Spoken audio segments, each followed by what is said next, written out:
Hey everyone, welcome back. If you're a Navy Federal Credit Union member and need a new debit card in 2025, this video is your go-to guide. Whether you've lost your card, it's damaged, or you're just upgrading, the process is straightforward and can be done right from your phone or computer. I'm excited to walk you through it step by step, so you can get back to managing your finances hassle-free. First things first, make sure you have an active Navy Federal account. If you're not already a member, you'll need to sign up, but assuming you're good to go, start by opening the Navy Federal app or heading to their website.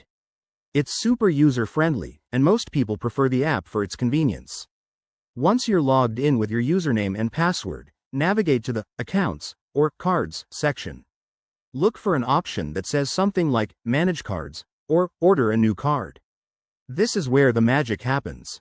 Select the debit card you want to replace or add, and choose the reason. Maybe it's lost, stolen, or you just want a fresh one. Next, you'll be prompted to verify your identity for security purposes. This might involve answering a few questions or confirming some personal details. Don't skip this step, it's all about keeping your account safe. After verification, confirm your request, and you'll get a confirmation email or notification right away. Now, here's the weighing game. Your new card will typically arrive via mail within 7 to 10 business days, depending on your location. Keep an eye on your app for tracking updates.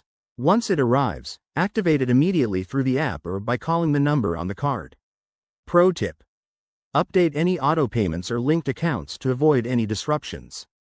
And that's it. Getting a new Navy Federal debit card is quick and secure, putting you in control of your money.